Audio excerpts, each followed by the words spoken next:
I've never been happier in my life.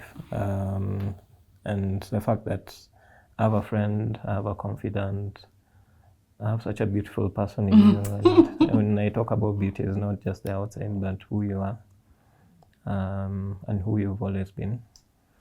And I honestly, I think life would be extremely different for me if I had not met you.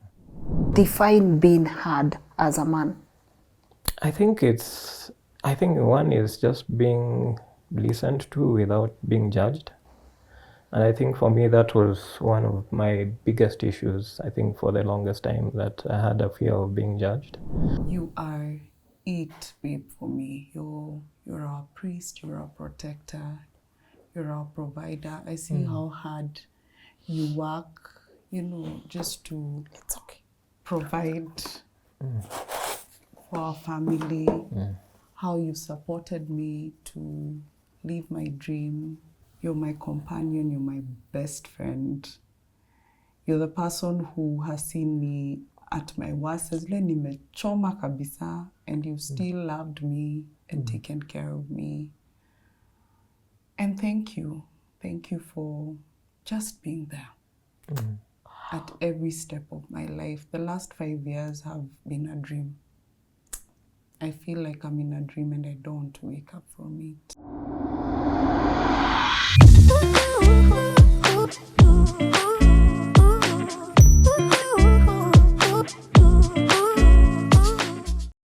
Hello and a warm welcome to LNS. My name is Lynn Ngugi. Now guys, I won't lie, I have waited for this man to come on the show for a very long time, and I'm so glad that his wife was able to talk to him so that he can be able to come and talk to us, because after I aired her story, for the people who are watching maybe for the first time, you are wondering, who am I talking to?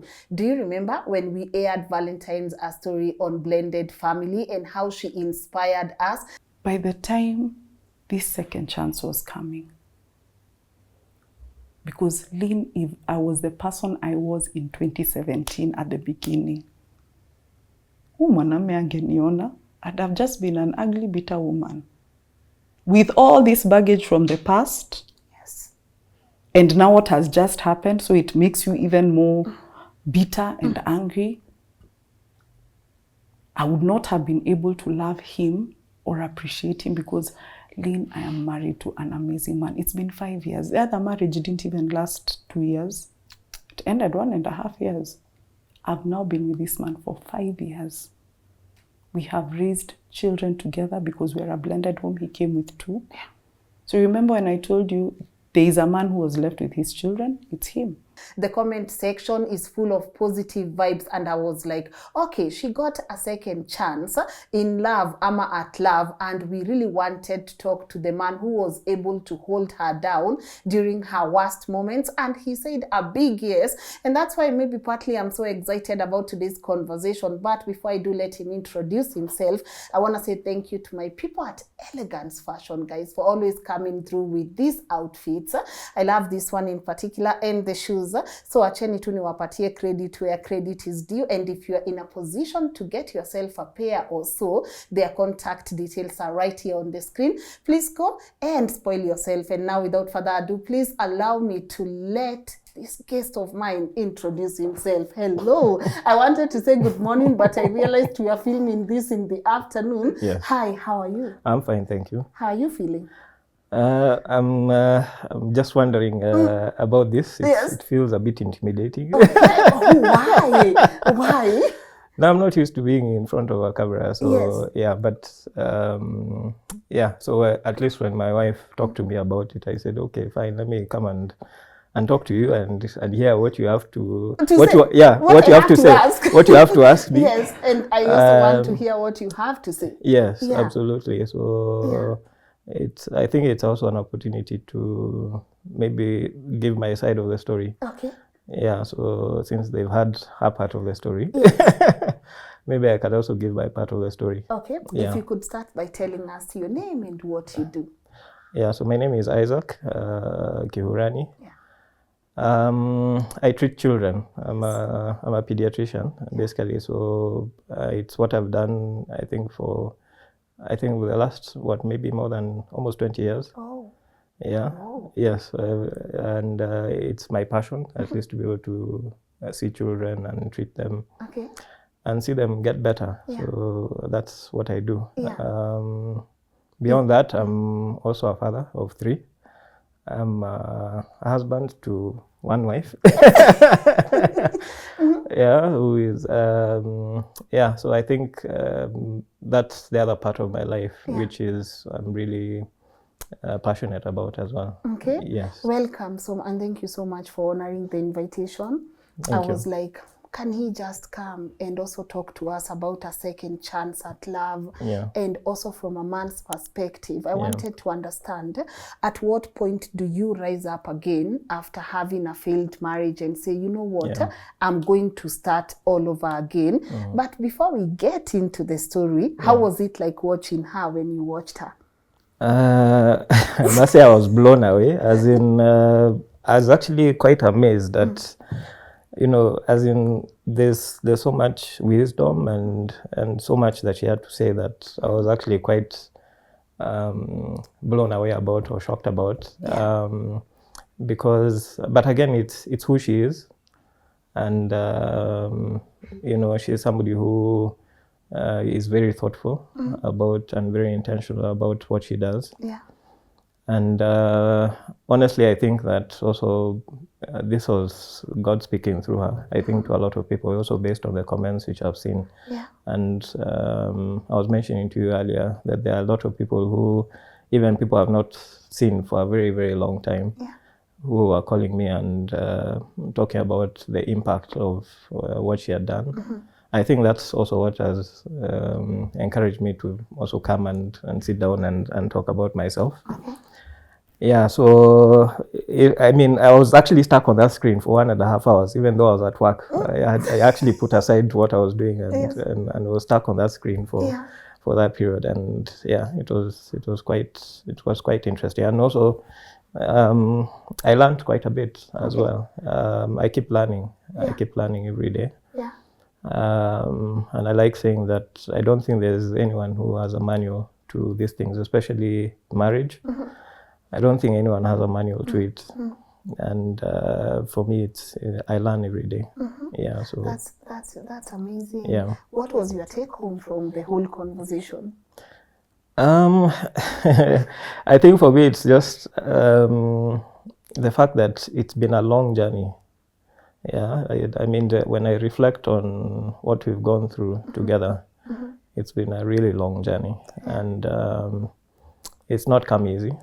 Yeah, so there's a lot of self-reflection that we've had to engage with at a personal level for myself and even for her. And I don't think we just arrived at this. You've put in the work. There's a lot of work. Yeah, anyone who tells you that marriage doesn't have work, it has a lot of work.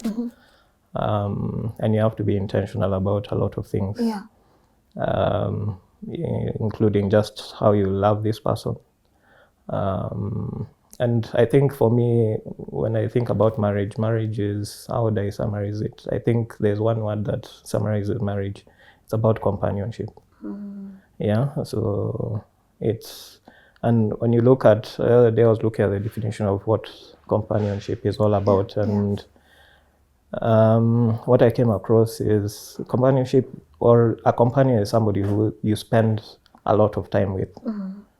And marriage is about the time that you spend together. You know, if you think about even when you go before a priest or a pastor, and you say that I promise to do this or that, what are you promising? You're promising to be a companion to this person for life, essentially. That's what it means. And how you spend that time together can either be a blessing or a curse to you, the two of you. And also when you're talking about companionship, it's at multiple levels.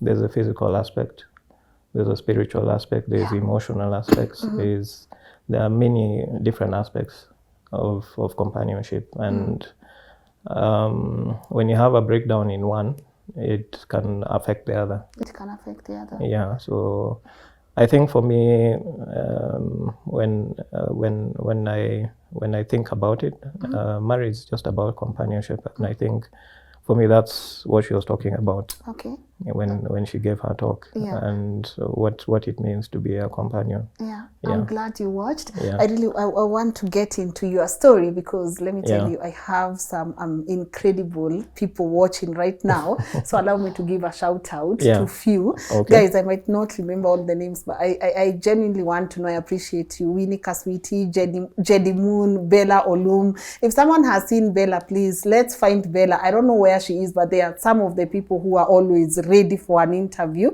and I know right now they are like, Lynn, enda kwa story. So I'm about to do it. So maybe if you could take us through your story, because for you to meet her, there was a failed, I don't want to call it a failed relationship with someone else, but things did not work out with someone else, right? So maybe if you could take us through your journey, meeting her, settling down, and also a couple of, she will be joining us at the end of this episode, because I want to understand how you guys handle miscommunications, disagreements, and some of the important things you've learned in this journey. But before we get there, maybe if you take us through your story to meeting her, settling down before she joins us. Yeah, so I think I met Valentine at a time when I think I was going through a lot in my life at that point in time. As I've mentioned, I'm a father of 3 children. At that time, I had 2 children who I was essentially looking after. And I met her at a time when I think my life was sort of upside down, sort of the term people like to use, is it called topsy-turvy or something like that? And so I was at that time, I could say maybe living alone with my 2 children, and also being a pediatrician. I had a very busy lifestyle as well. I used to stay quite far away from my workplace. So on average, every day, you're talking about 1 to 2 hours journey just to get to work in the morning. And the same thing also happens in the evening. Being a doctor also, it's a very busy lifestyle as well, and quite engaging at work. So I think at the time when she met me, I was, sort of trying to juggle between home and also, just my workplace. I love what I do. And I think at that point in time, my idea of, raising my children was just being a provider and, just being there for them. I remember I used to struggle at least to get home, at least on time, just to see them before they sleep. And I think at that point in time, I used to have, my house help who would essentially look after them. So I was in that sort of space. On top of that, I think I was also in a space where I think I also was extremely lonely at that point in time due to events that had happened, over the years. So that's sort of the kind of space I was in. There's a lot more that was going on, at least in my life. Some of it maybe even at a spiritual level. I'd sort of also sort of walked away quite a bit in terms of my spiritual life from God, and I felt that I was a bit lost in that sense. Yeah, so I think that's the kind of space that she sort of found you in, or rather we found each other in. So how did I meet her? I was... Okay, I want to go to you meeting her. Yes. But for clarification, and you don't have to go extensively into the details. Yes. Usually, when there's a breakup, you will find that kids are mainly with their mom, not the dad. Yeah. Here you are now with your 2 kids. Was it due to unavoidable circumstances, or did you want to be the one with the kids? Let me just say it's maybe a combination of circumstances that maybe led to that, in the sense that I think one, always sort of being categorical that I don't want my kids to be raised in, in a different place, especially out of this country. And because I felt like I would sort of not be in control of a lot of things that they will be going through in their life. When I think about, lifestyles, when I think about, how kids are brought up, in other environments, I was sort of worried about that. And in any case, I also felt that I was quite capable of raising them. And honestly, I didn't want to live separate from them. So, I mean, when we talked and discussed about it, I mean, agreement was that I stay with them. And I was quite comfortable actually doing that. Yeah, so I think that was the space I was in, in terms of, having the children with me. And yeah, so I took it up. I mean, I did what I had to do under the circumstances. And not to say that, their biological mom never used to talk to them or get involved. She was involved, at least in their life, even though maybe in her own unique way. Yeah, and I think for me that was okay at that point in time. It was okay for her to operate in that way. And I think I basically got to understand quite a bit in terms of what was wrong with that situation much later. Yeah, so for me, I was comfortable doing what I had to do to raise my kids, because I mean, they're my children. I mean, and they belong to us. Yeah, so why wouldn't I want to stay with them?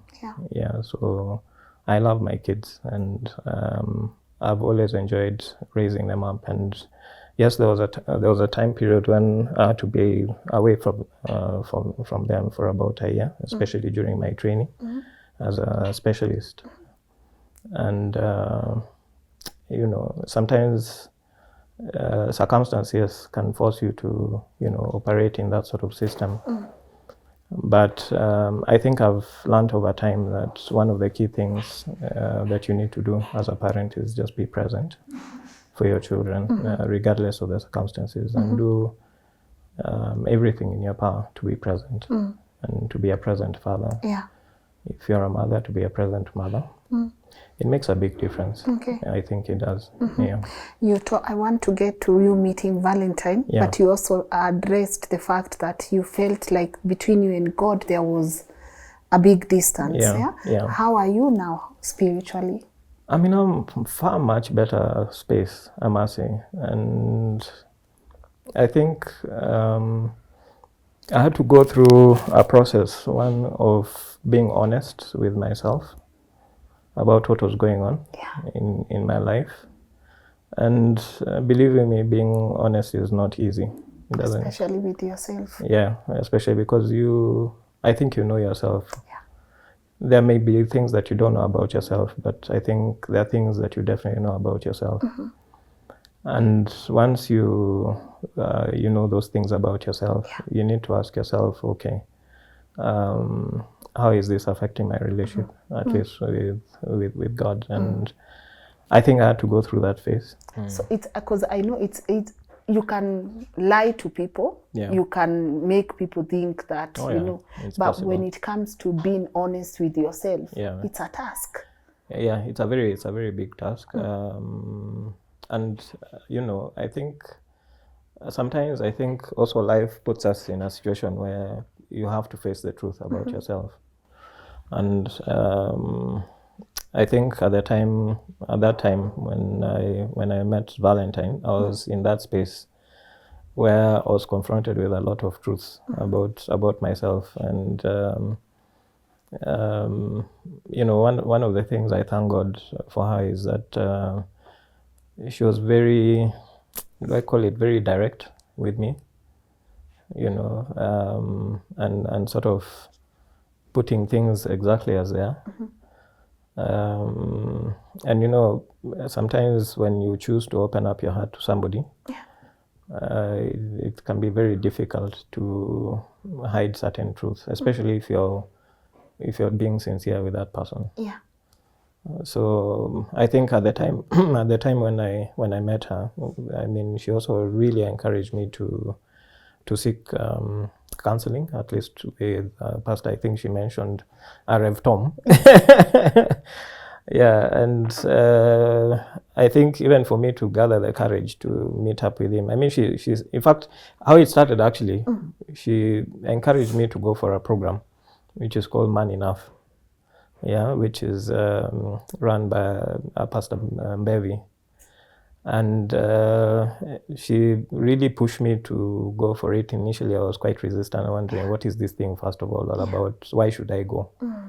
What difference will it make, anyway, to me? But I think she kept on talking about it, and sort of, I think, also gave me quite a number of examples of people who had gone for it. So I said, okay, fine, let me try it out and see, you know, what it is. And well, it's a Christian-based sort of program, but what is unique about it is that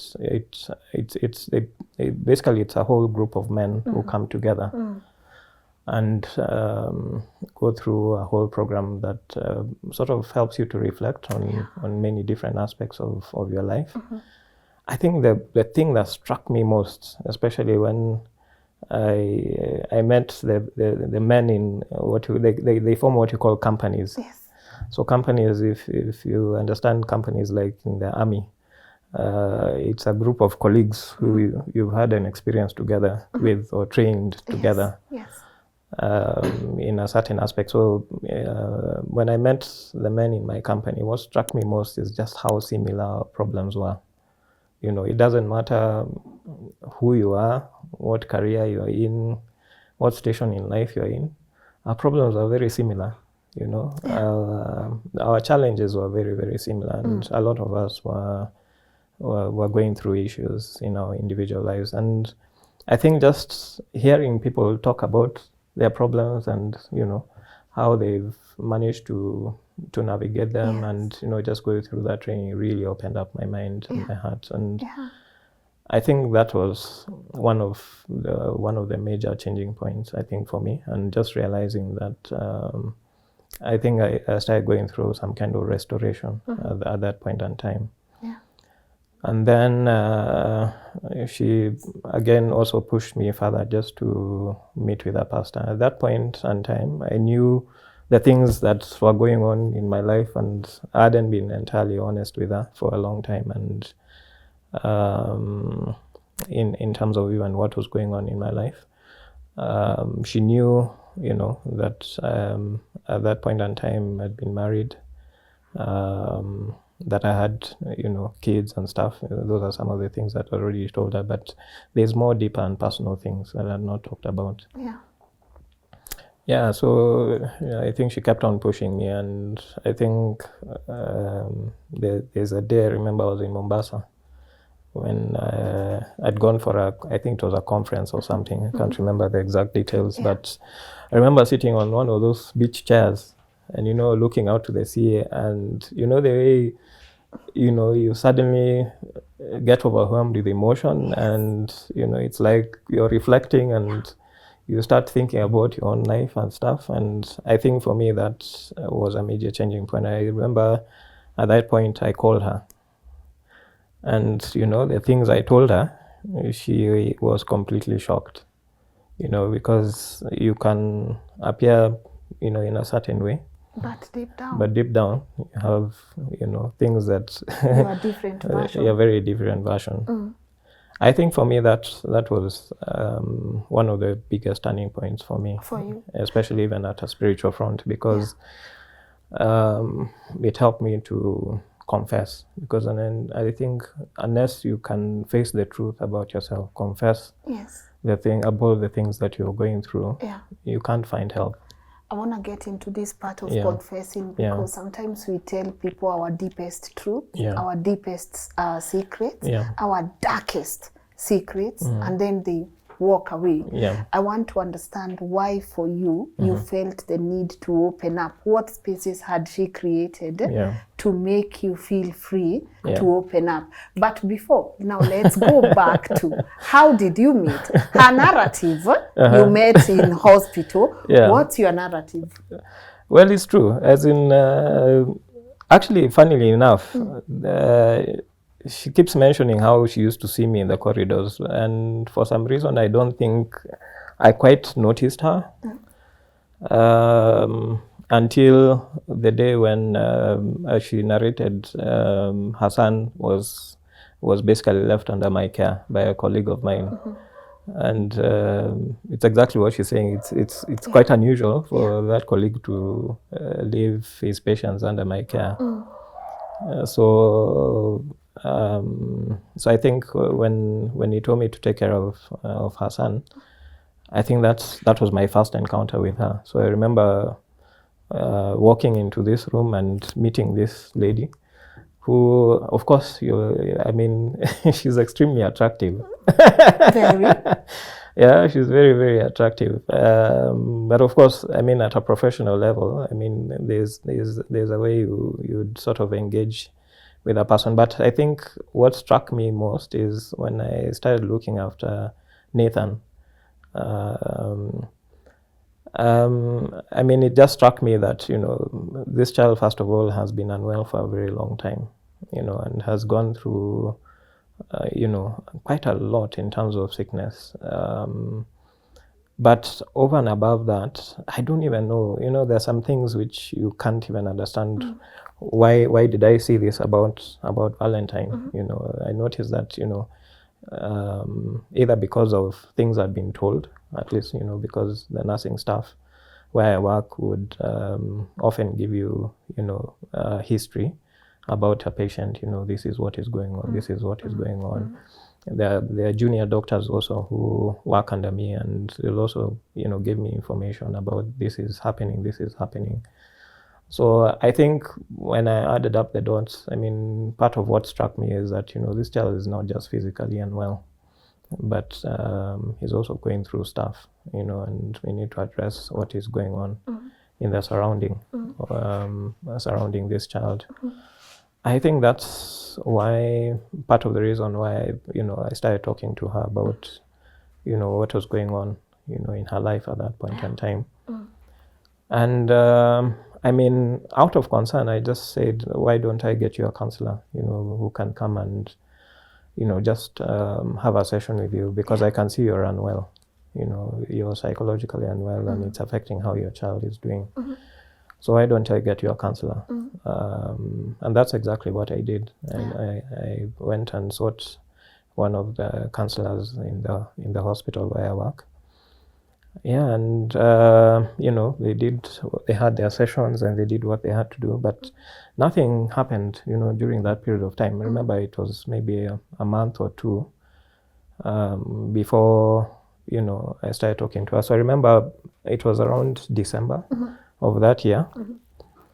And I don't know whether it's me or her who did the first contact or spoke to the other. But I mean, I just asked her, how is your son doing? And I remember that time she was on holiday in Mombasa. I was here, just kazi yangu. I mean, just at home, just kuboeka tu. Yeah, so I remember when I asked her about how her son was doing, we started chatting, and mind you, this was on, I think it was SMS or something, or WhatsApp, one of the two. What transpired after that was a 15-hour conversation. What? Yes, via text. Yes, text. Yes, yes. As in, we couldn't stop talking for 15 hours. So you were like, yes, as in, and I'm telling you, it's amazing, because I think we started, I can't even remember if it was in the evening the previous day, and went on up to the following day on text. We couldn't stop talking to each other. And I think for me, when I look back and I look at my life at that point in time, remember what I told you about companionship. Yes. I think at that point in time, I just needed somebody I could talk to. Yeah, and just talk and just be myself and just say what is in my heart. But of course, when you start conversations, it's about banter initially and getting to know who is this person, what. Yeah. But all I know is that conversation was just pleasant and it was peaceful. It was as in I funguad roho. Even though I had not funguad completely, but I funguad roho about a lot of things. Yeah. And that's how we started. I mean, when she came back, from her holiday, just started, we continued talking, phone, things like that. Started meeting up and stuff like that. And I think in response to your question, I think it's the fact that one, there's something about her being very forthright, and I just couldn't hide stuff from her. I think for me, that's what struck me, that I felt the need to talk to her because I felt hard. I felt, that I could be myself without fear. I could, just say exactly what was in my heart. Yeah, it's very about interesting a lot of things. that you've mentioned you felt hard. Yeah. I don't know how many men just say, huyu anisikizangi, Yeah. huyu, like, what to you define being hard as a man? I think one is just being listened to without being judged. And I think for me, that was one of my biggest issues, I think, for the longest time, that I had a fear of being judged. Remember what I said, that for the longest time, I was actually at the forefront of, Christian ministry and all that kind of thing. And, sometimes things happen and, you get involved in things you shouldn't get involved with. And sometimes, you do things that you really shouldn't do. And sometimes when you try and talk about it or talk to somebody about it, and the first thing they do is beat you down. Yeah, they beat you down, trash what you're trying to say, or don't give you the grace or the opportunity to say what you need to say. And, when I think about also why do marriages survive, I think part of the reason why marriages survive is the capacity to forgive. There's a time I asked her, actually quite recently, when you have, for example, a couple and one of them is unfaithful, what would make these two people come back together? And, she said, the two just have to have the capacity to forgive each other. Wow. Yeah, to listen and forgive. And of course, all of us might not be in that space, because when I even think about, for example, when Jesus was talking about, the issue, for example, of divorce, one of the things he mentioned that unless, somebody has been unfaithful to the other, really there should not be any other grounds for divorce. But you ask yourself, why did he say that? I think it's just the fact that, and how deeply hurting unfaithfulness can be, in that sense. So I think for a lot of men, probably, and I'm just speculating, I think their ability to, or their capacity to speak about what's going on is also heavily dependent on, will they be heard? Will they, will grace be extended to them? Wow. Yeah, will forgiveness be extended to them?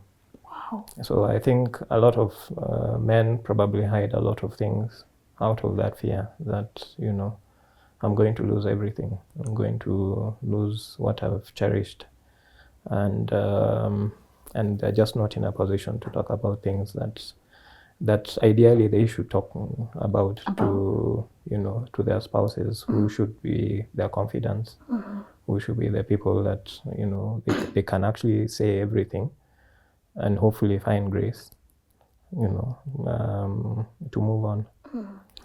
Yeah, so for me, I think for me, I think I could just literally say anything and everything to her about what was going on in my life at that point in time, and she wouldn't judge me. You know, she never used to look at me like in a certain way, like, you know, kumbe you're this kind of a person or you're that kind of a person. I think for me, that's what also encouraged me to talk. And as I said, also she showed me a lot of tough love.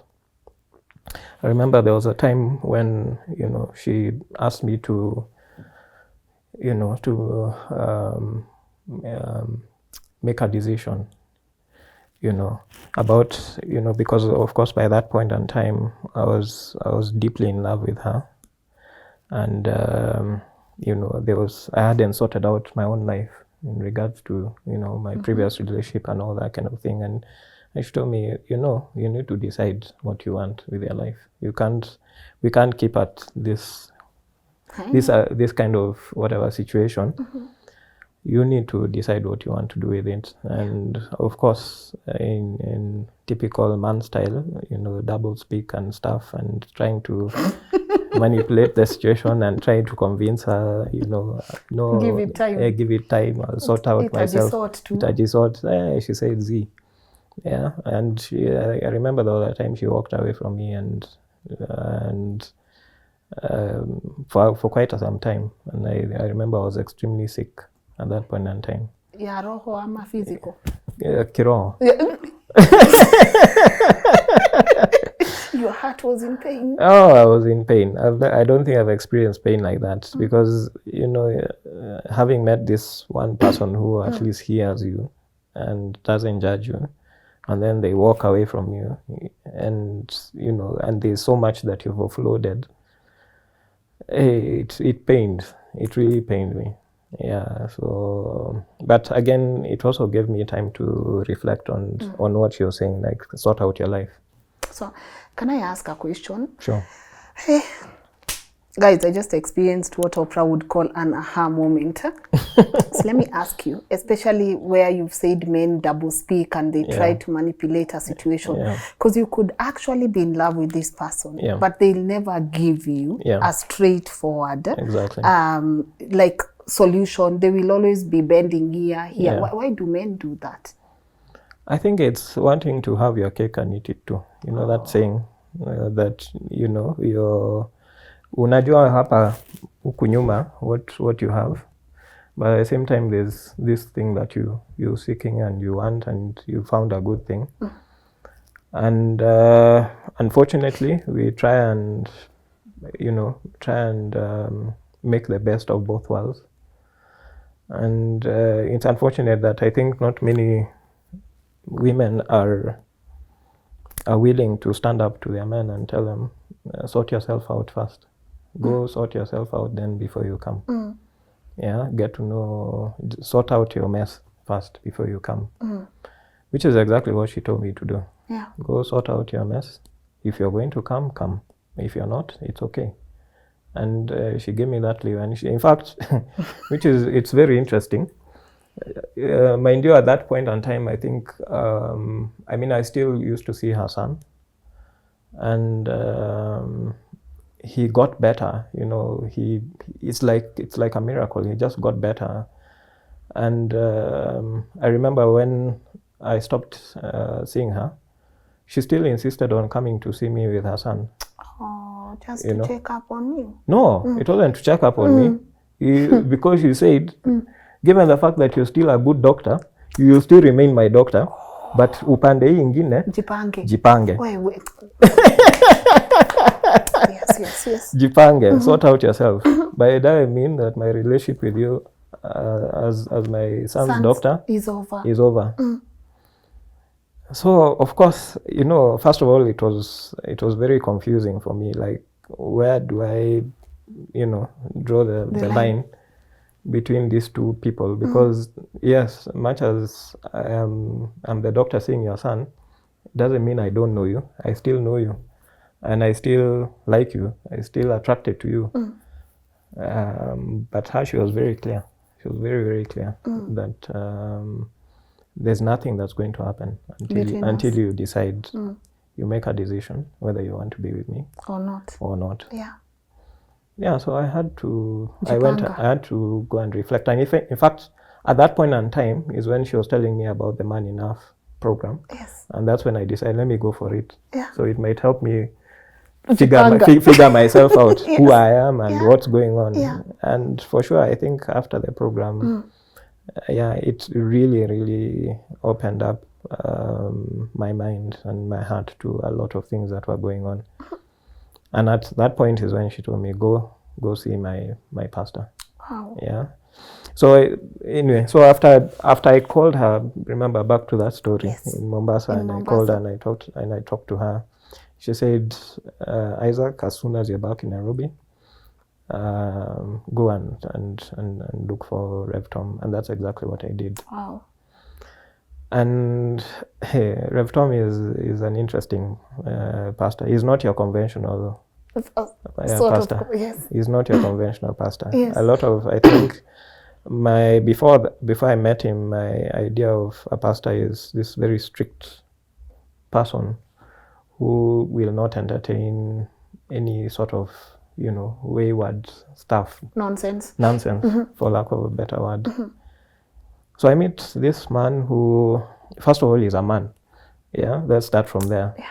And I think being able to talk to a fellow man who sort of understands you and understands what men go through, I think for me was one of the biggest comforts. The second thing is he is one person who did not judge at all. And I remember the first time I met him, I talked to him also for about 3 hours. Hey Manze, let me tell you, there was a lot of kufunga roho that year, I must say. As in, I had to open up quite a lot too. And he listened to my story, and no, as in, he just tell me about what's going on with you. And I just opened up my heart to him. And, when I finished talking to him, he told me, hey boss, from what you're telling me, because at that point in time, I was still in this space where, still trying to decide what to do with my past relationship. He made a statement that shocked me, actually, the way you have a reality check. And he told me, hey boss, your marriage is dead. That's the statement he made. Your marriage is dead. And, I'm looking at him, I'm like, what do you mean it's dead? And he told me that given that, you need to decide what you're going to do with it. That must have been hard to hear.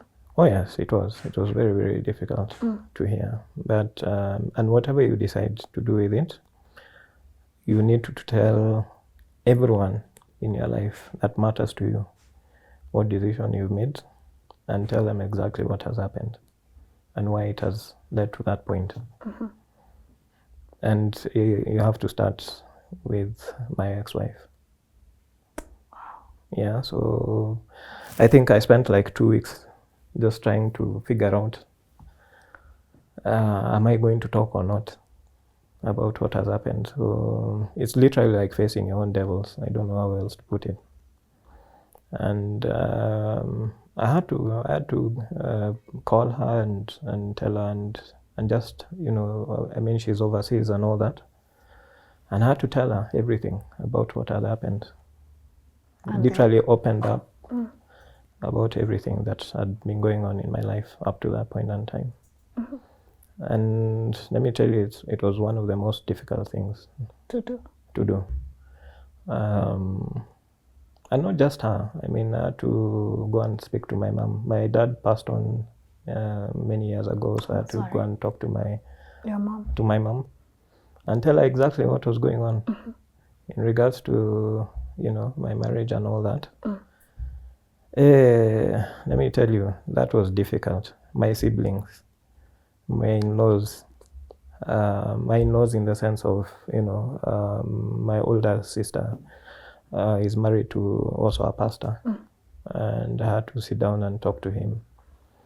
And let me tell you, for a man, opening up your heart to people, it's a very difficult thing. It's not something that most men do easily.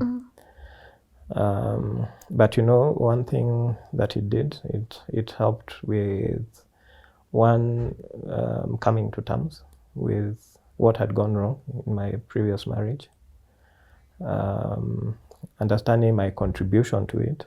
Oh, that part. Yeah. Ownership. Ownership. Yes, ownership. You have to own up. I had to do a lot of owning up. I had to do a lot of that, owning up to a lot of things that had gone wrong. I had to, you know, it also helped me to heal. Yeah, to heal. Because, and also engage in a process of self-forgiveness. Yeah, and you know, when you talk about forgiveness, it's not just about forgiving other people. Sometimes, and I remember even Rep Tom telling me this, you have to forgive yourself. Wow. Yeah, because in doing whatever you've done, you haven't just hurt other people, you've hurt yourself. Oh, and you've let yourself down. Yeah, of course. I mean, I had a lot of disappointments about myself at that point in time. Because this is what I say. When you walk down the aisle with someone, you're not doing it so that it fails. No. You are doing it so that it's a success. Yeah.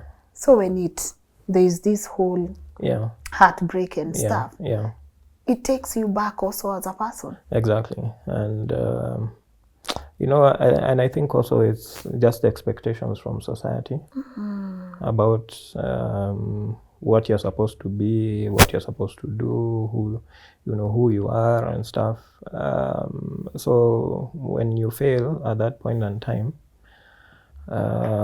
it's very difficult to face yourself. Yeah, but I had to face myself and talk. Oh, I talked that year. Yeah, so I talked to everyone who would listen to me, who was important to me in my life. And you know, in talking through, it became clearer and clearer to me what I needed to do. And anyway, so there was a whole chain of events. Of course, when you talk about yourself to people will react differently. Yeah, there are some who may not understand, there are some who will understand. And of course it triggered a whole chain of reactions at that point in time. Yeah, so whatever happened at that point in time. But at the same time, I think one of the things that really, really, really helped me is the fact that I had somebody who I could soundboard off on a lot of things, and that was Valentine. So you can easily say she's your friend. Yes. Oh yes. More than a friend. More than a friend. More than a friend. I can assure you, she's more than a friend. Yeah, and let me tell you, she was a confidant in a lot of ways. A lot of people might also look at it like, you know, did she encourage me to take the pathway that I did? No, I had to make a lot of the decisions I did on my own and of my own volition. And a lot of those decisions are extremely painful. Yeah, and let me tell you, when you talk about divorce and separation, it's a very difficult thing to go through. Let no one lie. It doesn't matter how bad things have been between the two of you. And I think when I think about it, it's actually equivalent to somebody dying. Yeah, and you go through, you know, just different phases of mourning. You mourn. human. And you have to let time. Yeah. So you need time for it to heal and stuff, and you literally mourn. I'm telling you, it's like somebody dying. So even by the time you make that decision, I'm going to divorce, you need to understand why. Why are you going through this process? What is this that you feel so strongly about that necessitates that action? What is this that you can't work out between the two of you? And mind you, you also have to understand that at the point at which you started your relationship, there's something that brought you together. What was the foundation? Yeah, there was a foundation that that you laid that brought you together. And being able to understand what went wrong with that particular foundation, with that particular dream, I think helps you to understand why you're willing to go through with that process. Yeah, why you're not willing to give it time. In fact, you understand even why, like the courts insist that, you know, if you've not been separated for 3 years, you know, these timelines that they give you, you know, so that it gives you time to think about what you're going through. And offers you clarity. Yeah, and offers you clarity about it. I want to go to you, you know, asking her to be your wife, the whole bringing the kids together. But before we do that, what is the importance of a foundation? I think a foundation sort of helps you to understand why this person, why not X or Z or why this particular person, what has brought you, what's bringing you together. I think as a foundation, it also is a time for you to get to know a lot of things about yourself. And I think it should start actually with you getting to know more about yourself, who you are, what sort of person are you, you know, what's your temperament, how do you handle different situations, how do you handle stress, what's your relationship with people like, you know, just different things, you know, different aspects. Remember, I'll keep going back to the fact that what I was saying, that, you know, marriage is about companionship. So what makes you a good companion, or what makes you you know, a suitable companion? In fact, the word is suitable for this particular individual. And I think when you go through that process of also understanding each other, it also helps you understand why this person, why do I like this person? Is it just a physical attraction? And or is there something more that has attracted you to this person? And I think for me, with time, I've come to realize that this outside, whatever you're seeing on the outside, is a package. The real deal is right inside there. So you can confidently say, in a marriage or in a relationship, love alone is not enough. No, I don't think so. And even, I mean, you also have to understand what is love. What do you define as love, you know? Is it just... kuna kale ka feeling watu, oh my God, I can't go a day without seeing you. I miss you. You mean the world to me. You know, that's like pretty much everyone's perception of like love, the feeling in itself. No, but you need to understand, yes, that having those feelings is important. You know, and it's probably maybe what attracts you in the first place. Yes. But also understand those feelings can come to an end at some point, or they fade. Yeah, so it has to go beyond that. There has to be something more about this person that attracts you to them, you know. And for me, I keep telling Valentine that she's not just beautiful on the outside. Her real beauty is uko ndani. Look at her now. Look at her. You know, the real beauty is the inside person. You know, that's, in fact, for me, I think that was my biggest attraction of her, who she is, you know, right on the inside. And the fact that she could be truthful with me. Hakuna kunificha about who I am and what I'm all about. And even about herself. Yeah. You know, if one of the things I remember, the first things that we agreed on is to be an open book. Let me tell you, there's something I've struggled with, is being an open book. Yeah, but yeah, and I've had to learn to be an open book and, just be honest. Yeah. Yeah, and, I was telling you that what makes marriages survive, one is the ability to forgive. But the second thing, and I heard it also from, another celeb, Mali Fulani, it's about honesty. It's about being honest. Yeah. Being honest with each other, being honest with yourself. I think for me that's it. Yeah. The honesty part. Yeah. I don't know. And let me tell you, there's nothing as nice as being honest with your spouse. There's nothing as nice as being honest, as in just being yourself. Hakuna kujificha. Chenye itafanyika ifanyike. Si hata you are accepted as you are. I think that's the thing that most people struggle with.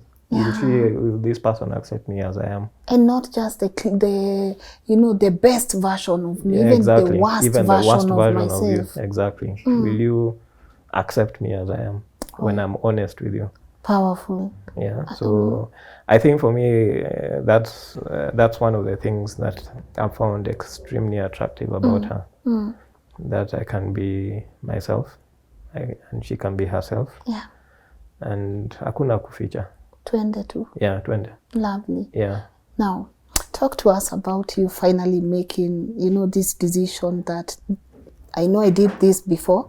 I'm about to do it again with this woman. Yeah. You asking her to be your wife. Yeah. And also, how was the whole, the whole blended family aspect of it? Yeah. How is it for you guys? Yeah. And what explanation did you offer to your kids? Yeah. Well, actually, how did my kids get to know her? I used to spend a lot of time on the phone with her, like I mentioned, talking on the phone. So one day my kids come and ask me, Lakini Daddy, who is this you keep talking to? What? Who is this you're always talking to? Yes. And I told them, well, her name is Valentine. Do you want to talk to her? Shikasimu. And that's how they started their relationship with her. Yeah. And they just hit it off from the word go. They insisted they wanted to see her. Of course, when it came to Nathan, her son, Yeah. I mean, for him, first of all, he was a really small boy. Yes. So we got to know each other because it started in a hospital and then built up from there. Yeah. I was involved in his life, I think, from a very young age. Yeah. But for my kids, they are much older. So for them, they're able to reason out and stuff like that. You know. They can see things. Yeah, they can see things. Yeah. No matter how much you try and hide them, they can see things. And you could see, as in, that was extremely attractive to this person. Yeah, so I had to sit them down at some point, and so I had to explain to them that, first of all, I had to explain to them what had happened, in my previous relationship, and who this new person is, and what am I doing with her, So I had to go through that whole process, and I thank God for two things. One, even long before Val got to know them, there are certain things that she observed about my relationship with them, and from a very long time before that, before she met them, she was encouraging me to be present in their lives. So I had to make a lot of changes in regards to my life, even how I was operating from work, coming home earlier, because I realized also at some point, I think I was also running away from home because of whatever was going on.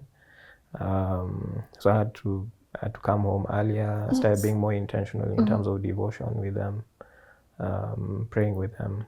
I had to be more involved even with their schoolwork, what they're doing, how they're dressing and stuff. So already, certain changes had already started happening in regards to my relationship with them. And when she came eventually into their life, a lot changed. From how they dress, incidentally. Ukijua, I used to be a very poor dresser. Oh, man. Yeah. Oh, yeah. And when she came into my life, I think that's one of the first things that she changed. did a whole whatever. roundabout, and even at work, people could tell, hey, huyu jamaa kuna mtu. Yes. Yeah. I remember the ladies who I work with, doctor friends and stuff, they could tell something was going on with this guy, you know, as in things had started changing from how I dress, how I behave, my levels of confidence, you know, my interactions with people started changing like a lot. I think I actually, when I look back, I was, you know, unaweza pigwa na life mpaka Ujisahau. even, yeah, ujisahau, and even you don't even realize it from how you dress, your confidence, how you work. A lot of things had really gone down with me at that point in time. So a lot of things started changing. Anyway, so I mean, so of course the process of engaging with Valentine, as I said, I had to talk to my family. I started introducing her to, you know, different members of my family. Of course, initially they didn't take it lying down. Like, what are you doing with this woman? Yes. What happened to the other person and all that? So I had to be very intentional And deliberate. deliberate about what I was doing with Valentine. And like I said, I had to talk and be open and tell them exactly what is going on. Nilikuwa mwaka ya kuongea. Yeah, You know? niliongea. Yeah. Na nilienda kuongea. And let me tell you, my family is not easy to convince Yes. that what I was doing was right. They're very strong Christians. Everyone has very strong opinions about, you know, and we were raised, you know, on biblical principles and all that, and you know, people have, my siblings have different interpretations of what is acceptable and what is not acceptable. Even my friends, even at work, I mean, I have a lot of friends who are very strong Christians, and they have very strong beliefs and stuff, and I had to talk to them about what was going on. But you know, the key thing, the interesting thing is, at the end of the day, and I think what also convinced a lot of people in my life to accept her is how she related with my children.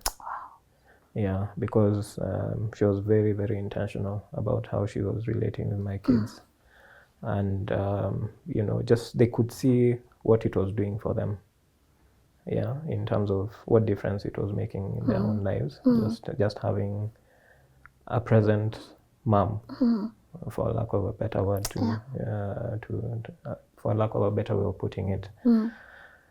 And I think that's what maybe convinced a lot of people to, first of all, even accept her. Yeah. But also,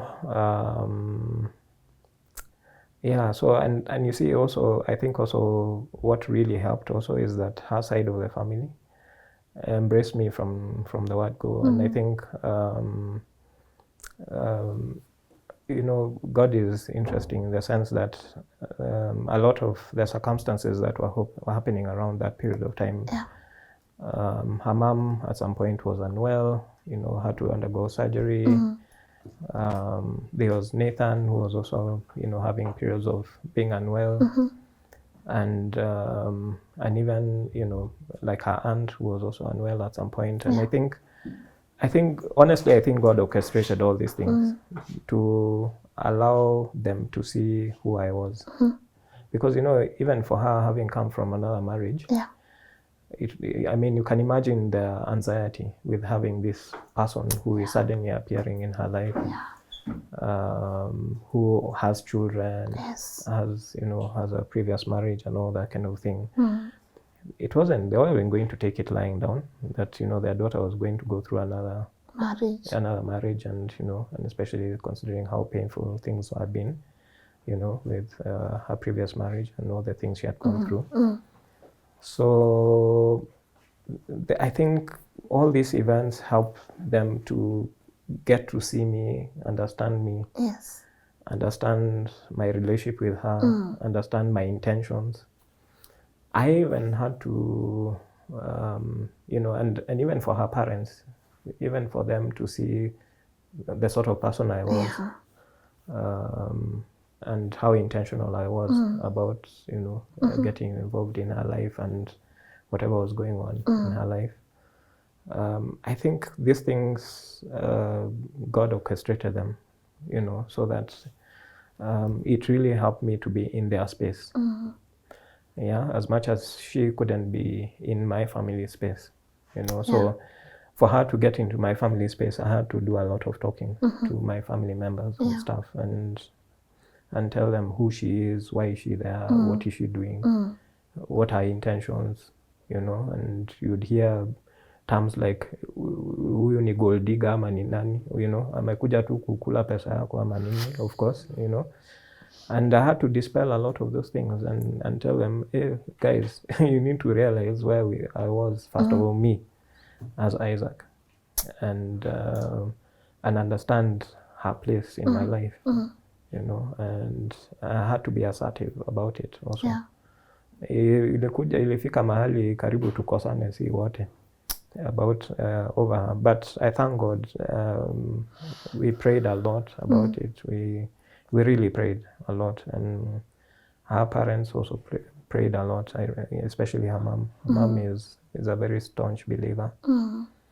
And you know, and let me tell you, she's an amazing woman, that lady. And the way she embraced even our children, you know, my side, and you know, even Nathan, and you know, and was very intentional about how she was treating them, you know, as one, not as separate, you know, just as one. Yeah, just as one, you know. And she accepted right from a very young stage in our relationship that, you know, I had come with my own children, and Nathan was there, and I had to treat them as one. Yeah.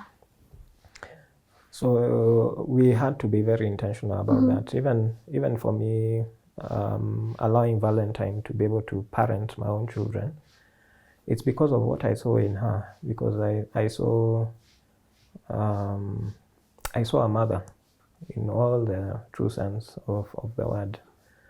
Somebody who truly and genuinely cares about our children. And the things she did right from that stage, you know, just encouraging all sorts of, you know, the things that form what her family does. Yeah. You know, from what they eat, how they dress, how they behave.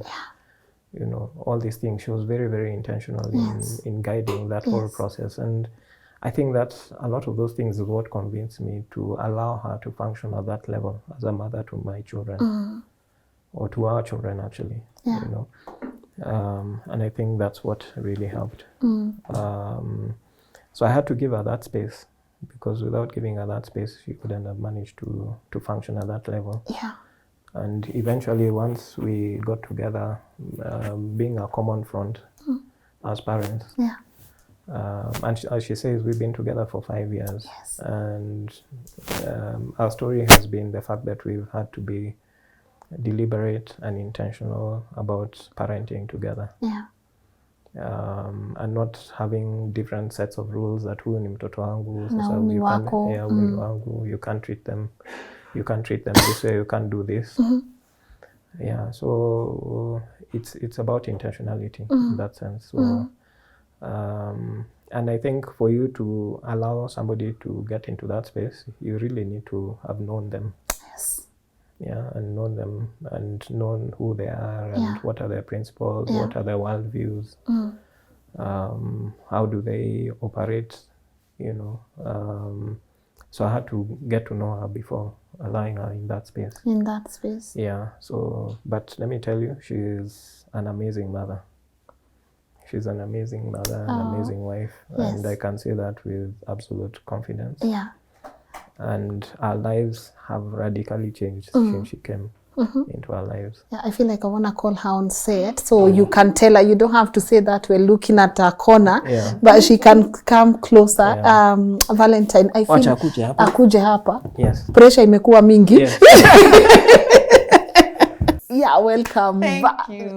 God, I feel like I want you to first reintroduce yourself, because now you are not a one-person guest on the show, Yes. and I'm happy to know we will be having you for a couple of episodes on Yes. red flags, love bombing, and trauma bonding. But before I can let you introduce yourself, Isaac, you had some sweet things to say when she was sitting there, so go on. Babe, as in, I don't think I've appreciated you enough over the years that we've been together, and I don't even know where to start from. As in, you coming into my life was a healing balm, literally, for my life and the lives of our children. I think, and I honestly believe that you're a godsend, and that God brought you into our lives for a reason. And I'm seeing it fulfilled even to date, even now, because I've never been happier in my life. And the fact that I have a friend, I have a confidant, I have such a beautiful person in you. And when I talk about beauty, it's not just the outside, but who you are, and who you've always been. And I honestly, I think life would be extremely different for me if I had not met you. Yeah, and I'm grateful a lot. You know, watu wanasemanga ukikuja kwa maisha ya mtu hata kama utamwacha, mwache akiwa sawa. Yeah, so for me, so much has changed in my life, from even the position I'm in at work to who I am in life today. The fact that I can honestly say that I'm proud to be a parent. Yeah, and I love being a parent because you've shown me quite a lot about what it means to be a parent to our children, and there are some things that you can't learn any other way except by example. And for me, you have set the bar very high, and I have so much to emulate. And yeah, I think for me, you're a true godsend. Yeah, and I feel so blessed to have you. Wow. Yeah. That's beautiful. Yeah. Oh man. Hey. Pressure applied. I know. Yes, pressure applied. I don't want to go back to you introducing yourself. So what do you have to say to him? And then we can do the introduction. Okay. I don't want to spoil the moment.